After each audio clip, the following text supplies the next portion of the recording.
nós vamos fazer nesta manhã a mais importante viagem que um ser humano deve empreender nesta belíssima e curtíssima trajetória existencial.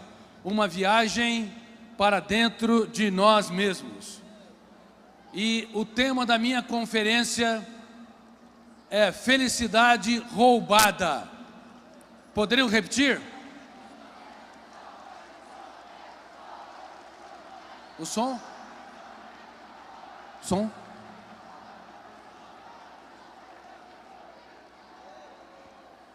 Felicidade roubada. Os fantasmas da emoção que estão dentro de nós e que sabotam a nossa qualidade de vida. Previamente, antes de começar a minha preleção, eu lhes pergunto: quem é aqui que sente que a sua felicidade está sendo roubada? Levante as mãos. Ótimo. Nós temos uns 30% de pessoas que levantaram as mãos. Fique tranquilo que até o final da conferência vamos chegar a uns 90%. Ao longo da história da humanidade, as pessoas tiveram ou vivenciaram uma série de causas que comprometeram aquilo que elas têm de melhor dentro de si. Por exemplo, Freud, que foi uma das mentes mais brilhantes do século passado, escreveu mais de 5.000 cartas para os seus amigos. Era uma pessoa extremamente sociável, mas um dia, numa das cartas, ele disse que trabalhava por pura necessidade. A vida tinha perdido o sabor, o encanto para ele. Um dos seus netos teve tuberculose miliar e faleceu. E ele estava com câncer. E a sua dor física e emocional furtou a sua felicidade por um tempo considerável. Não há gigantes nessa vida. A existência é um grande contrato cujas principais cláusulas não estão escritas. Cedo ou tarde você vai ter que deparar com as suas lágrimas. Cedo ou tarde você vai ter que enfrentar a mais dramática fragilidade. Cedo ou tarde não vai ter ninguém que te apoie. Você vai estar sozinho dentro de si e vai ter que procurar lá no âmago do seu ser a força mais relevante para que você não viva essa tese. Repita comigo: se a sociedade me abandona, a solidão é suportável, mas se eu mesmo me abandono, a solidão é intolerável. O mundo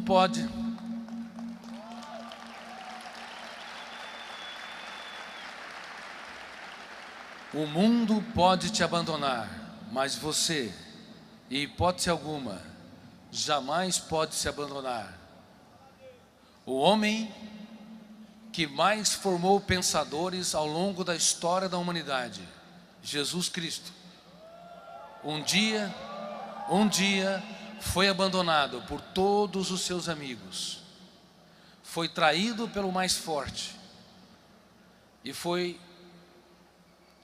traído pelo mais culto e mais forte intelectualmente, e negado pelo mais impetuoso e determinado fisicamente. Portanto, traído por Judas Iscariotes e negado por Pedro. E todos os demais que andavam com ele dia após dia deram as costas. Mas ele não viveu essa tese. Se a sociedade me abandona, a solidão é suportável. Mas se eu mesmo me abandono, ela é intolerável. Ele jamais se abandonou. Por isso que naquele jardim da traição, nos momentos mais cálidos da sua história, ele procurava dentro de si as mais notáveis ferramentas para ter um caso de amor com a sua qualidade de vida, quando o mundo desabava sobre ele.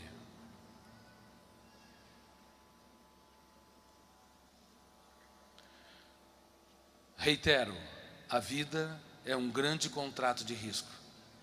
As principais cláusulas não estão escritas.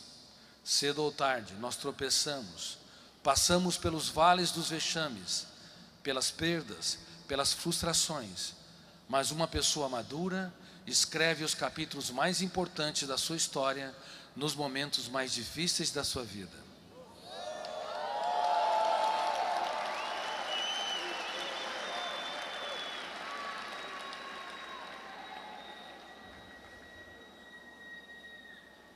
Quando ele bradava: Pai, afasta de mim esse cálice, mas não faça a minha vontade, mas a tua vontade, ele estava escrevendo no território da sua emoção os mais importantes capítulos.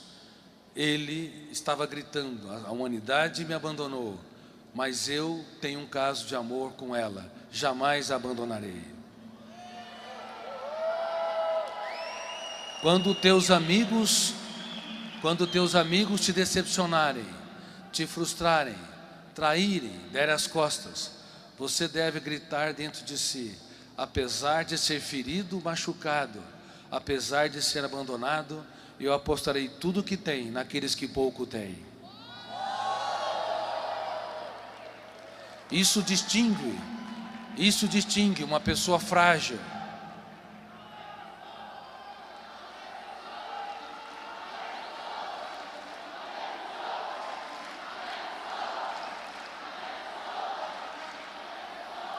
Muito obrigado, muito obrigado. Isso distingue uma pessoa frágil de uma pessoa forte. Os frágeis apostam naqueles que lhes dão retorno apenas. Os fortes apostam, como eu disse, tudo o que tem naqueles que os abandonam. Os frágeis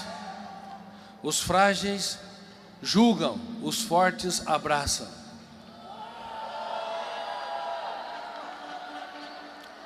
Os frágeis querem ter uma vida como um céu de brigadeiro, sem percalços e sem acidentes. Mas os fortes sabem que nos momentos mais dramáticos, eles podem viver as mais belas histórias e se tornarem sábios ao longo da sua própria história. Freud passou por esse caos e teve a sua felicidade roubada. Einstein, que foi também uma das mentes mais brilhantes do século passado e de toda a história da humanidade, não brilhou como um aluno nos tempos da universidade, e após se formar, ele não brilhou como professor universitário. Aparentemente era um derrotado. Ele foi trabalhar numa firma de patentes, sem nenhum apelo intelectual, carimbando e analisando documentos. Mas ali, aquele jovem que tinha a idade de muitos de vocês, com 22, 23 anos, começou a libertar o seu imaginário. Parecia um louco. Ele imaginava-se sentado num raio de luz e observando o que acontecia com o tempo e com o espaço, libertando a sua criatividade, ousando a andar por ares nunca antes respirados, a propor ideias, sem medo de cair no ridículo. Ele começou a escrever a teoria da relatividade, e com 27 anos, ainda imaturo emocional e socialmente, ele lançou os alicerces básicos de uma teoria que mudou a nossa maneira de enxergar o mundo e a vida. 27 anos. Não foram os incentivos exteriores, os aplausos exteriores, não foram os encorajamentos dos seus professores, dos seus parentes. O que o levou a brilhar na sua mente foi uma força incontrolável de contribuir com a humanidade, mesmo diante dos acidentes da vida, mesmo quando o mundo desabou sobre ele. Mas Einstein tinha na sua personalidade alguns conflitos. Ele se casou e teve um dos seus filhos com um transtorno mental, uma doença psicótica, e ele internou esse filho no manicômio e nunca mais o visitou.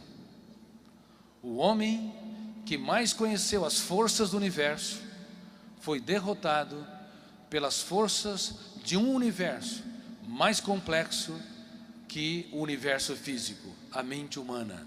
O medo de lidar com o incontrolável, o ambiente tétrico de um manicômio, o seu sentimento de impotência, as dificuldades que ele tinha para intervir nos delírios e alucinações do seu filho, fizeram essa mente brilhante ter sua felicidade roubada.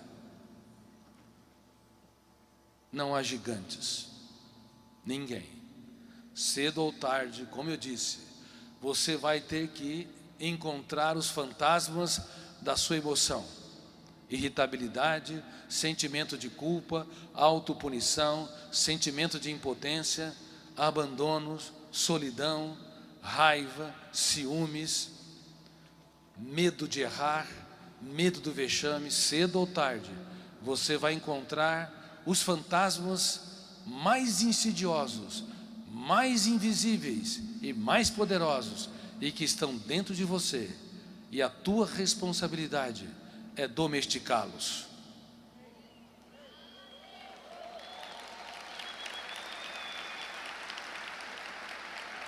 A tua responsabilidade é dar um choque de lucidez, criticá-lo, confrontá-lo, discordá-lo, impugná-los, como um advogado de defesa o faz no fórum.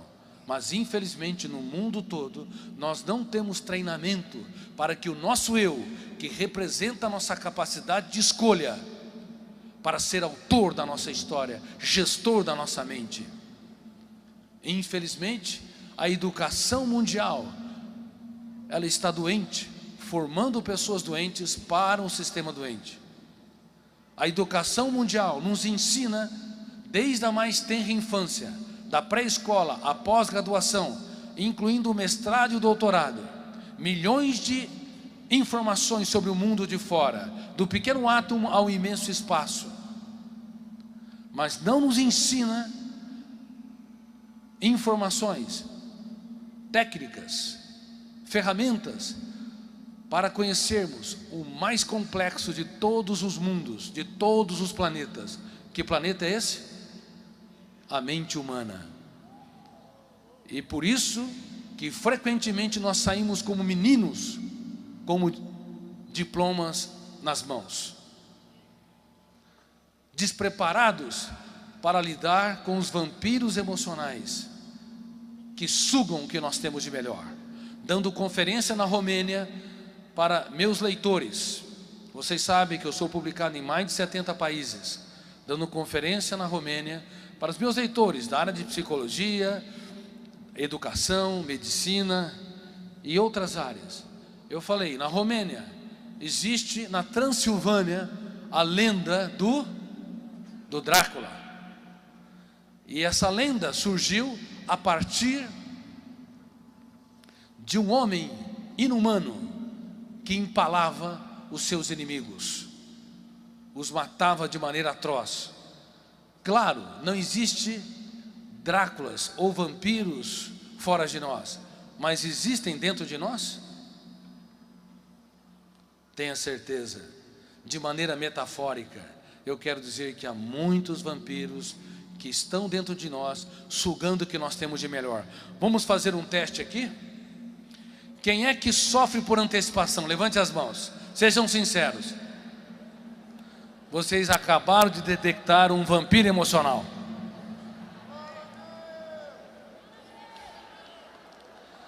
Todos os dias,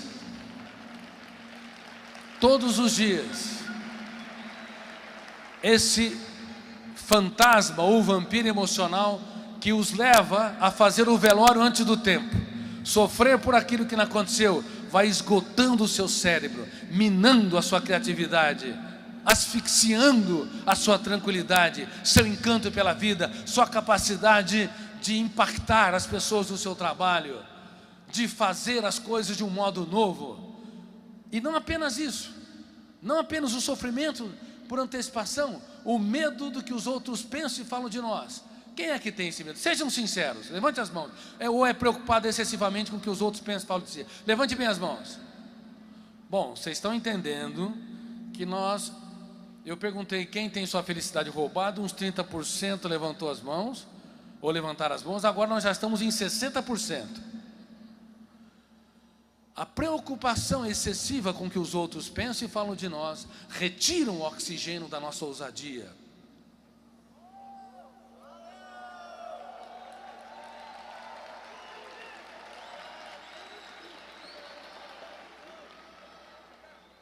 Por isso, nós temos que estar alertas.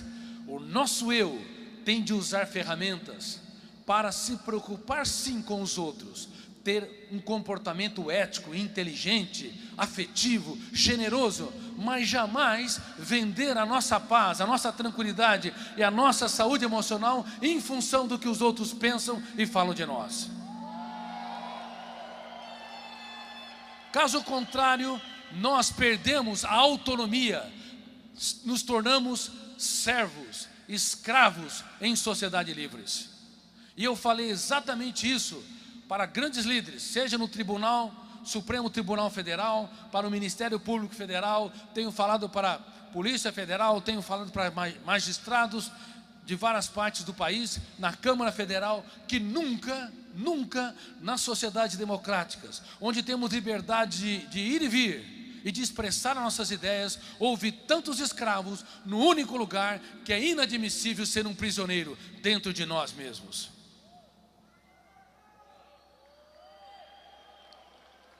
Agora, gravem isso por toda a sua história. Os maiores inimigos não estão fora de nós. Aquilo que mais sabota a tua felicidade, como eu digo no livro que eu estou lançando aqui. Como é que chama o livro? Felicidade Roubada. Um livro que eu estou lançando nesse evento. Felicidade Roubada. E eu gostaria que muitos de vocês tivessem acesso a essa literatura. E estarei depois aqui do evento, pelo menos meia hora, autografando lá no salão, nas livrarias. Felicidade Roubada. Os piores inimigos que sabotam o que você tem de melhor não estão fora de vocês. E frequentemente, nosso eu, que representa o gestor da mente humana, o centro da autonomia e de comando da psique, ele é fraco, frágil, não é treinado para ser líder de si mesmos. As pessoas pegam em armas para executar seus projetos doentios, ou usam a palavra para dominar pessoas, ou usam o dinheiro, o poder do dinheiro para controlar seus pares. Mas todas as pessoas são frágeis, porque os frágeis usam armas, usam a violência. Só os fortes usam o diálogo, o afeto e a generosidade.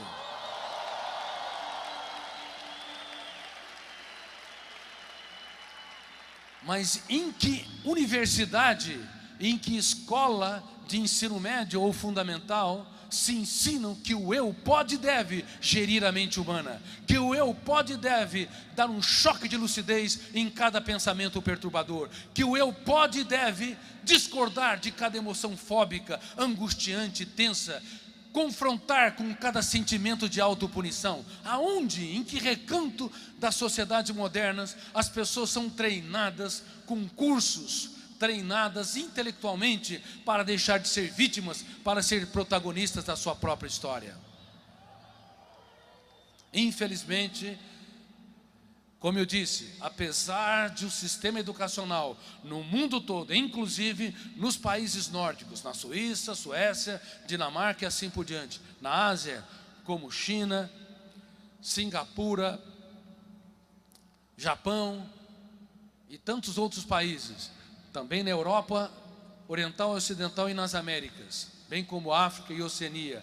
A educação mundial nos prepara para intervir no mundo de fora, mas não nos prepara para intervir no mundo de dentro.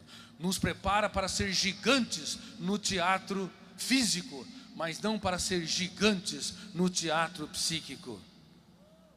E nós, para termos saúde emocional, para que a nossa felicidade e a nossa qualidade de vida não sejam dilaceradas pelos fantasmas que estão alojados em nossa psique, temos que ser treinados todos os dias para deixar de ser frágeis vítimas e nos tornarmos protagonistas da nossa própria história, gestores da nossa própria mente. No último jantar, o homem que mais impactou o psiquismo humano, treinando o eu das pessoas a serem líderes de si mesmo, estava lá, diante da plateia dos seus alunos, que só lhe davam dores de cabeça. Todos eles tinham um perfil doentio. Judas Iscariotes o traiu, mas socialmente era o melhor deles, o mais culto, o que mais era preocupado com as mazelas sociais, o que menos importunava ou perturbava o seu mestre. Pedro era hiperativo, tenso e ansioso. João, que todo mundo diz que era o melhor dos discípulos, na verdade era um dos piores. Ele flutuava a sua emoção entre o céu e o inferno. No momento era afetivo como um jovem, no outro, se alguém o contrariava, ele queria simplesmente eliminá-lo da existência. E além disso, tinha uma ambição do tamanho do mundo. Ele usou a sua mãe para fazer uma proposta para o seu mestre. Quando ele vier no seu reino, quando assumir o seu reinado, um queria sentar do lado direito, o outro do lado esquerdo, João e Tiago. Um queria ser o ministro da economia e o outro o ministro da justiça. O resto, os cargos inferiores para os demais, da turbe. Esse era um jovem, como qualquer um dos jovens da atualidade, extremamente ambicioso, quer os melhores cargos, sem trabalhar.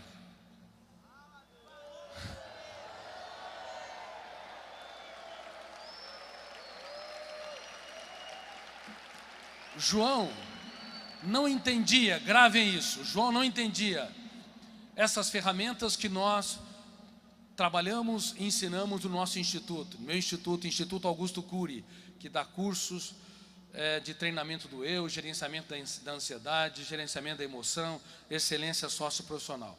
Mas gravem isso, sonhos sem disciplina, repitam, produzem pessoas frustradas. E disciplina sem sonhos produz pessoas autômatas. Eu vou repetir, eu quero que vocês recitem mais forte. Sonhos sem disciplina produzem pessoas frustradas que nunca executam seus projetos. E disciplina sem sonhos produz pessoas autômatas que só obedecem ordens. Divorciem esses dois fenômenos, sonhos e disciplinas, que vocês serão derrotados. Casem-nos, unam-os, que vocês terão sucesso aonde vocês forem, por onde andarem. Mas o jovem João queria o sucesso sem labuta, queria os aplausos sem passar pelos desertos, queria a glória, sem entender que ninguém é digno do pódio, se não utilizar os seus fracassos para conquistá-lo. Ninguém é digno da sabedoria, se não utilizar as suas lágrimas para irrigá-la.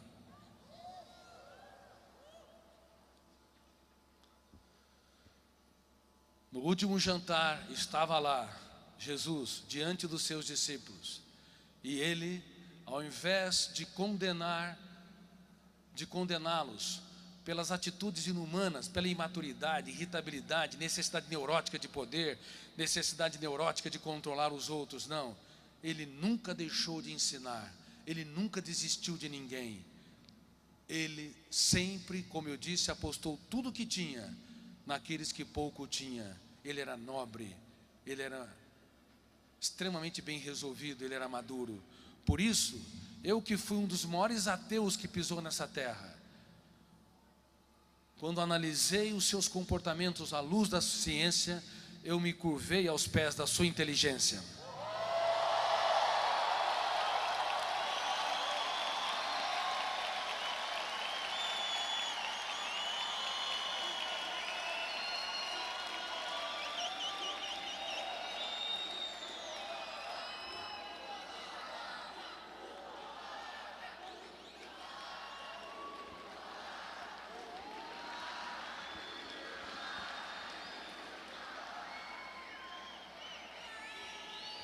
Gravem isso.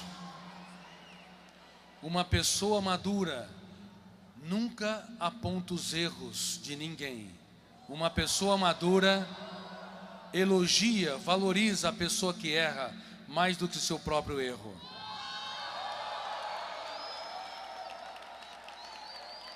Judas Iscariotes iria traí-lo. Quem já foi traído aqui de alguma forma? Levante as mãos. A grande maioria. E a traição se torna uma janela traumática inesquecível, ou janela killer. O volume de tensão dessa janela killer, ou zona traumática, é tão grande que bloqueia milhares de outras janelas. E o eu não tem acesso a milhões de dados para dar respostas inteligentes nas situações estressantes. Há um fenômeno inconsciente chamado RAM. Podemos repetir? Fenômeno RAM. Registro automático da memória. Nos computadores você é um Deus, você registra o que quer quando quer. No córtex cerebral isso é impossível. Você registra sem autorização do eu em milésimos de segundos. Se você detesta alguém, tenha certeza, ele vai dormir com você e perturbar o seu sono.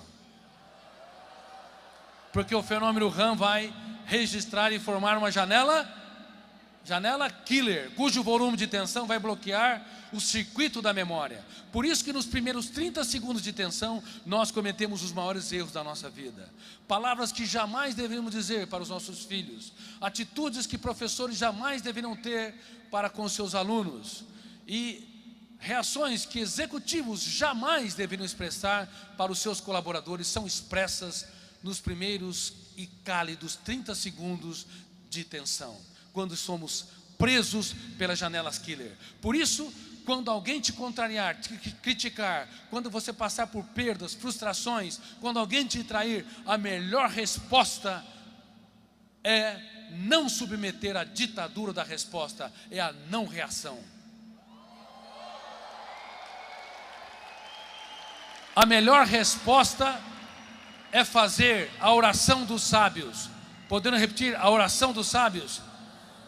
A oração dos sábios é o silêncio, mas não qualquer silêncio. Não é um silêncio tímido, não é um silêncio encarcerante, não é um silêncio subserviente. É um silêncio onde você se cala por fora e grita por dentro. Quem me ofendeu? Por que me ofendeu? Em que circunstância me ofendeu? Devo eu ser escravo do meu ofensor? Eu exijo ser livre, eu exijo ser autor da minha história. Você acaba sendo um consumidor emocional responsável e maduro. Você teria coragem de ir no supermercado e comprar 1 quilo de alimento cheirando mal, putrefado? Sim ou não? Não. Mas quando alguém olha com o olhar atravessado, uma crítica, você compra ou não? Frequentemente compra. Nós compramos mal, porque não sabemos trabalhar o nosso eu, que representa o livre-arbítrio, a capacidade de decisão, a capacidade de escolha, para dar um choque de lucidez em todo o consumo emocional. A nossa terra vira terra de ninguém. A terra emocional vira terra de ninguém. Não tem fechadura, não tem tranca, não tem proteção. Dando conferência nos Estados Unidos para mais de 600 profissionais da minha área, mestres e doutores de psicologia, ciências da educação, coach e assim por diante. Eu falei para os meus alunos: Quem é que tem seguro? De alguma forma. Claro, lá nos Estados Unidos, praticamente todos levantaram as mãos. Seguro de carro, seguro de vida, seguro empresarial. Aí eu perguntei, quem tem seguro emocional? E ninguém arriscou-se a levantar as mãos, porque não aprenderam a proteger a mais importante propriedade, a única que não pode ser violada, porque se ela é violada, tudo o resto desmorona. A sua emoção é a mais importante propriedade. Sabe quantas pessoas vão desenvolver depressão ao longo da sua história? Na humanidade, 1,4 bilhão de pessoas. Baixíssima proteção emocional. Sabe quantas pessoas vão desenvolver um transtorno psiquiátrico ao longo da sua história? Importante, catalogado pela psiquiatria, de acordo com pesquisas internacionais. 3 bilhões a 3 bilhões e meio. Metade dessa plateia. E a minoria das pessoas vão ter recursos para se tratar com um bom psiquiatra, um bom psicólogo clínico. E a minoria da minoria vai ter uma resolutividade adequada. Por isso que hoje no nosso instituto, no meu instituto, nós estamos advogando que é muito melhor e muito mais generoso você prevenir do que você tratar. É muito mais importante você proteger a emoção e gerenciar pensamentos do que adoecer para depois procurar um profissional. O custo financeiro, o custo emocional é caríssimo. Nós temos que proteger a nossa emoção. Vocês têm que desenvolver seguro emocional.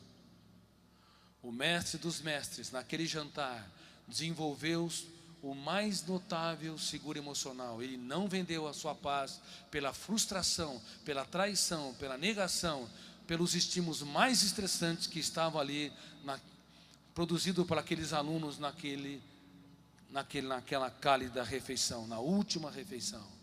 Ele disse: um de vocês me trairá, mas eu não vou apontar a falha de ninguém. Todos queriam saber, mas ele não apontou. Ele simbolicamente deu um pedaço de pão para Judas, indicando que ele elogiou Judas. Ele não tinha medo de ser traído, ele tinha medo de perder um amigo. Nada e ninguém tirava a sua saúde emocional. Nada e ninguém. E ele mostrando uma capacidade de plantar não janelas killer, doentias, mas janelas light, saudáveis, janelas light que financiam a capacidade de se colocar no lugar do outro, a capacidade de pensar antes de reagir, a capacidade de libertar o imaginário, de desenvolver criatividade. Ele pegou uma porção de água e uma toalha e se curvou aos pés daqueles alunos que só lhe davam dores de cabeça. Ele quis dizer que uma pessoa verdadeiramente grande se faz pequena para tornar os pequenos grandes.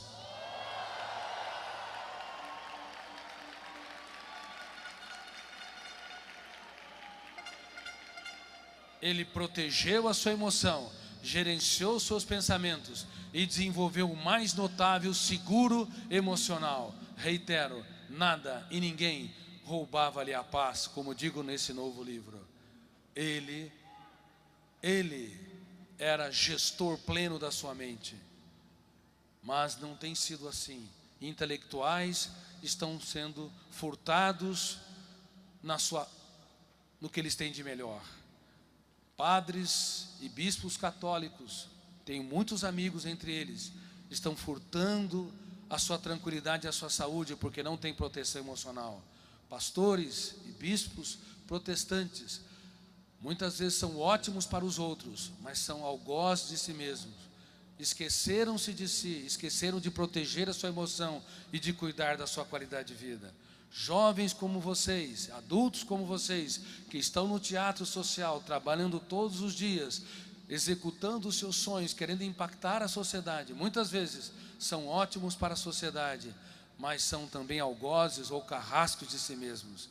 Não procuram desenvolver proteção emocional.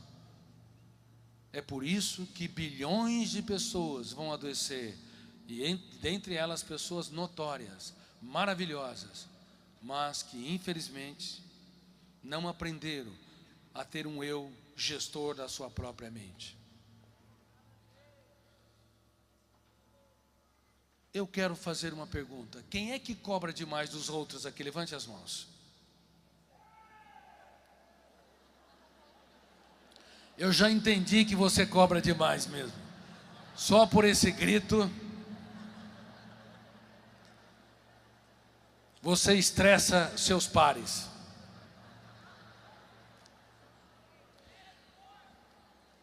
As pessoas que cobram demais plantam janelas light ou killer? Killer. Aproxima ou afasta as pessoas de si? Todo pai, toda mãe, todo professor, todo executivo, todo namorado, namorada, marido e esposa que cobram demais, constrange, asfixia, furta a felicidade e a tranquilidade dos outros, porque eleva o tom de voz, passa sermões ou repete ideias, critica excessivamente ou retalha os outros, compara ou assim por diante. Consequentemente, registra através do fenômeno RAM, registro automático da memória, janelas traumáticas ou killer, piorando as pessoas. Isso leva à contração do que elas têm de melhor. Por isso, em ambientes insuspeitos, nós vamos ter pessoas que não contribuem com os outros. Elas têm excelentes intenções, mas as suas atitudes vão contra a realidade que produzem dentro de si. Agora, outra pergunta: quem é que cobra demais de si? Levante as mãos. Parabéns. Nós já elevamos aqui em 80% as pessoas que estão precisando gerenciar a sua mente e proteger a sua emoção. Quem cobra demais de si costuma ser as melhores pessoas da sociedade. Parabéns, aplaudam-se. Mas,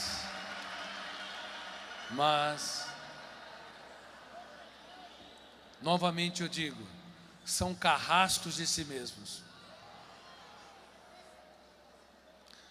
Quem cobra demais de si é um agiota da emoção.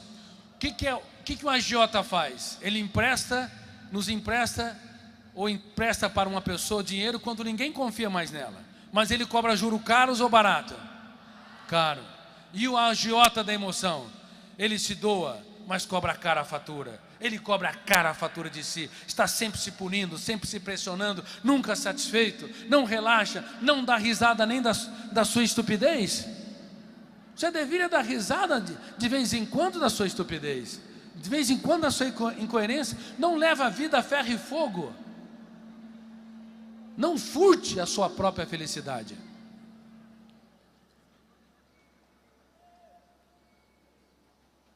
Então, por favor, se vocês querem ter seguro emocional, aprendam. Não cobrar excessivamente dos outros, nem cobrar excessivamente de si. Cobre o suficiente para encorajar. E a melhor maneira de encorajar não é punir, é elogiar, valorizar a cada momento, cada acerto, para que você plante uma janela light e forme um bairro novo ou uma plataforma no córtex cerebral para que o eu seja autor da própria história.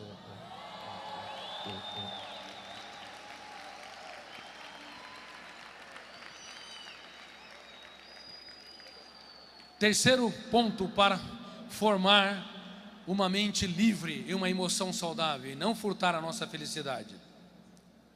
Entender que por detrás de uma pessoa que fere, há sempre uma pessoa ferida. Ninguém te machuca se primeiramente não for machucada. Dê desconto para os outros. Pode não resolver o problema deles, mas resolve o seu problema. Quarto ponto: doe-se sem medo, sem reservas. mas diminuam ao máximo a expectativa do retorno, porque os íntimos são aqueles que mais podem nos ferir. Eu vou repetir: doe-se sem medo para os seus pais, seus amigos, na sua empresa, doe-se na sua escola, faça uma diferença, encante, diga palavras nunca ditas, expresse atitudes nunca expressas, ou seja, surpreenda as pessoas saudavelmente, mas diminuam a expectativa do retorno, porque os íntimos são aqueles que mais podem nos machucar. Quinto ponto: entendam que a maior vingança contra o inimigo não é odiá-lo, excluí-lo ou rejeitá-lo, mas perdoá-lo. Quando você perdoa, você reedita as janelas da memória, janelas killer. As janelas killer não podem ser apagadas. Nos computadores, você é um Deus, não apenas porque você registra o que quer, quando quer, mas porque você deleta o que bem entende, na hora que deseja. No córtex cerebral é impossível, ou são impossíveis esses dois fenômenos. Você registra o que quer e o que não quer, e além disso, tudo que está registrado não pode ser mais deletado, só reeditado. E quando você perdoa alguém, ele deixa de ser seu inimigo. Ele pode não se transformar num grande amigo, mas pelo menos ele não vai perturbar o seu sono e o seu apetite. Mas gravem isso. E muitas pessoas falham nas mais diversas religiões. O perdão não é um ato heróico. O perdão é um ato solene da inteligência. Você tem de se colocar no lugar do outro para entender, como eu disse, que por detrás de uma pessoa que fere, há uma pessoa ferida. Você tem de entender que uma pessoa infeliz, angustiada, deprimida, ou sob ataques de raiva e ciúmes, ela não é bem resolvida. Se ela te machuca, é porque ao longo da vida ela foi machucada. E quando você deixa de ser um julgador e passa a ser um abraçador, a vida fica muito mais suave, muito mais serena.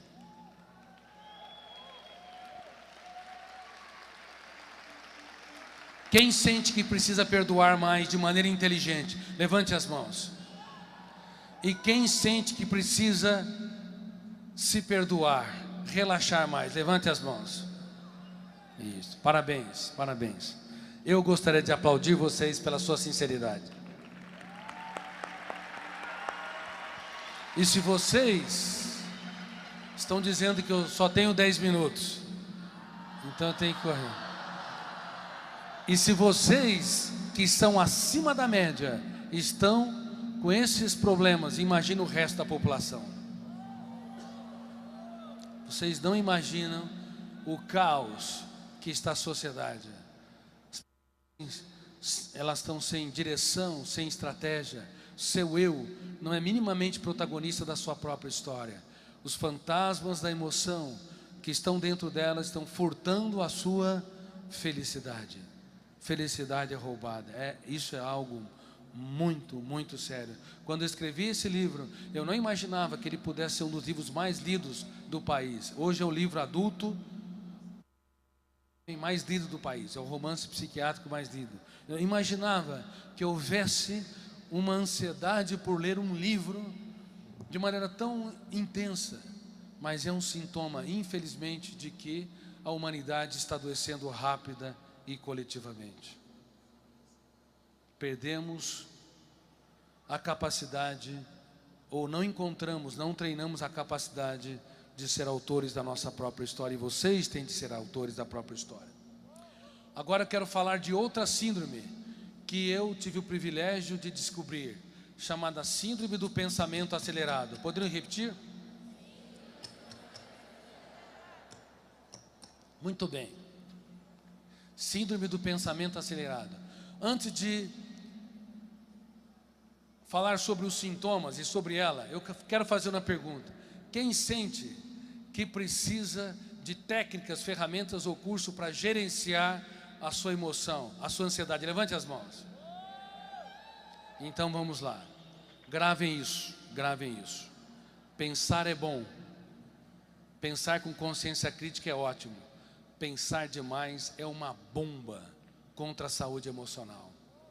Quem pensa demais, sem gerenciamento, é como uma máquina o dia todo, dia e noite, ligada, sem descanso.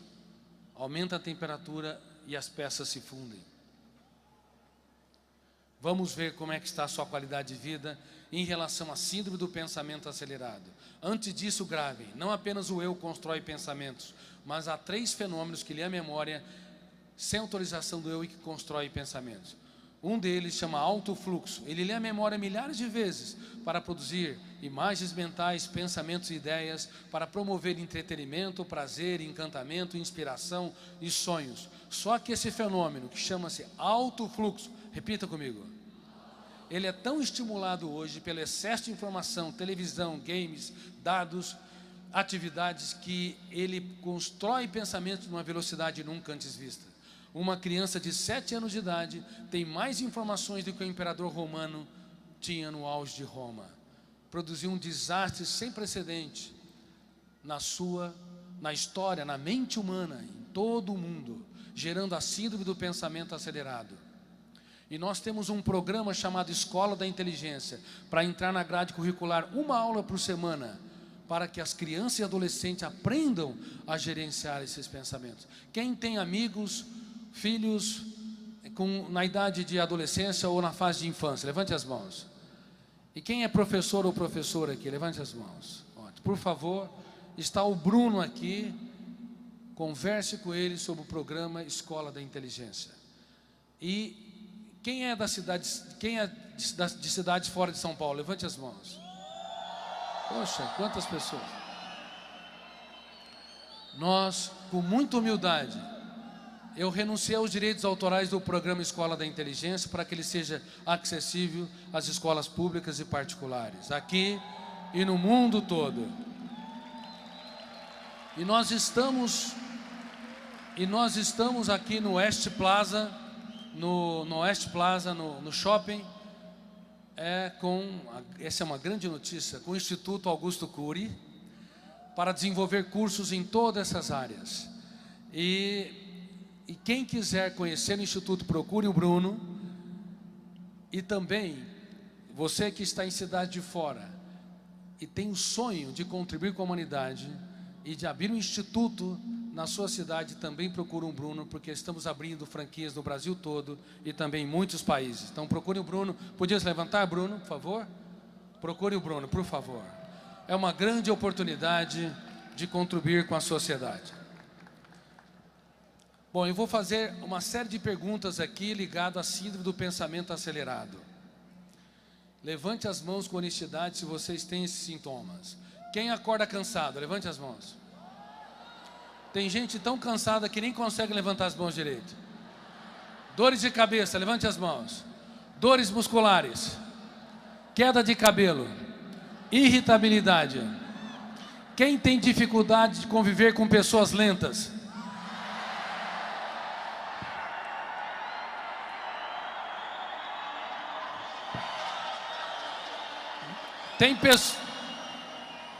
Há pessoas aqui que nem abaixaram as mãos, só ficaram levantadas. Bom, não é que elas são lentas, é que vocês são rápidos demais. E gravem isso. Smartphone viciam, games viciam. Ficar o dia inteiro plugado é um crime contra a saúde psíquica.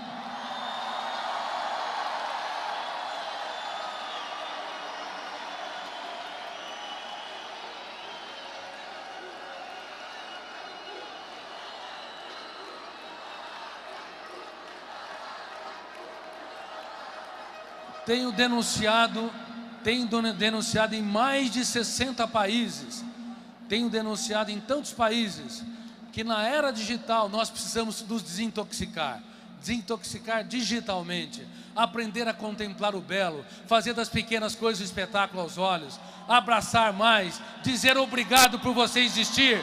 Façam isso, quem está do seu lado, abrace.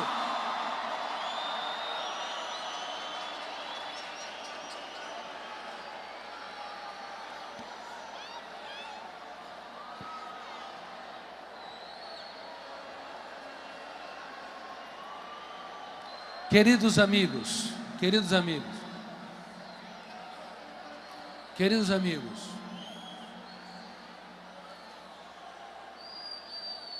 fiquem, por favor, no máximo 2 ou 3 horas por dia com o celular. No final de semana, não fica o dia inteiro.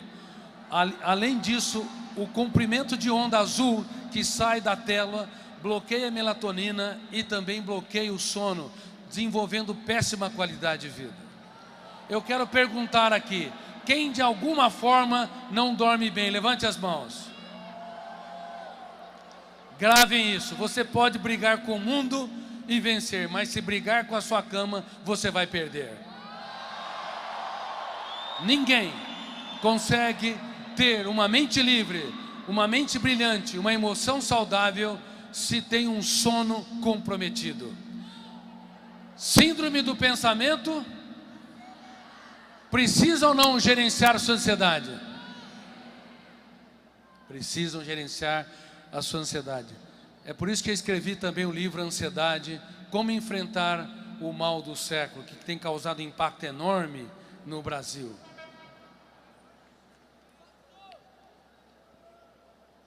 Mas uma pergunta, e se me responderem coletivamente, vou encaminhá-los 1 mês para um hotel fazenda. Pagos pelo meu amigo e querido amigo, o Bispo Rodovalho.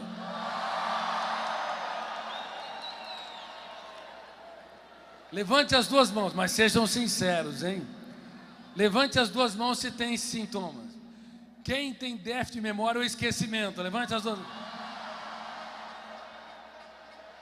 Quem não levantou as mãos é porque esqueceu de levantá-las.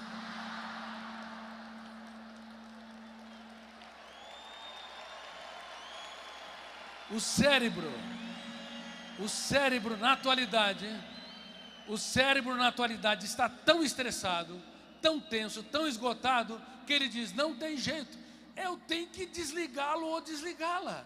E ele bloqueia a memória, e nós esquecemos onde colocamos a chave do carro. Alguns colocam dentro da geladeira e brigam com todo mundo na casa. Outros esquecem onde estacionar o carro. Aí liga 190, vem o guarda, faz o boletim de ocorrência. De repente, 100 metros à frente, encontra o carro. E para não ficar chato, diz para o guarda, o ladrão teve compaixão de mim. Por favor, para esse esquecimento corriqueiro, não procure seu médico. Eu dou palestra para muitos médicos, porque o seu médico provavelmente também está esquecido. Déficit de memória na atualidade é o grito de alerta do cérebro, clamando para que possamos ter um caso de amor com a nossa qualidade de vida. Diga com você mesmo, eu preciso ter um caso de amor com a minha qualidade de vida. Porque quanto mais saudável eu for, mais criativo eu serei, mais impacto eu causarei no meu trabalho, na minha família, no teatro social. E o tempo está esgotado.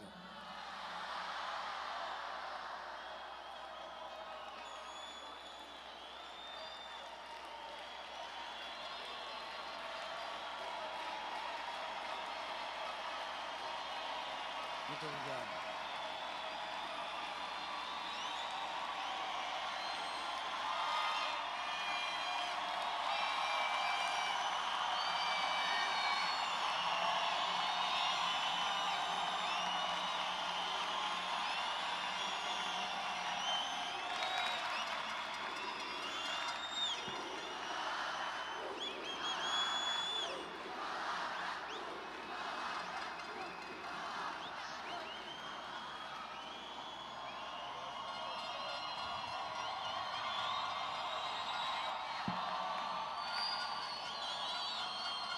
Eu estarei meia hora aqui no box autografando os livros, no máximo meia hora, depois eu tenho compromisso.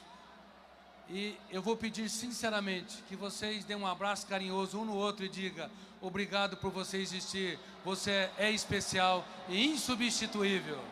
A humanidade precisa de você. Diga essas palavras, por favor.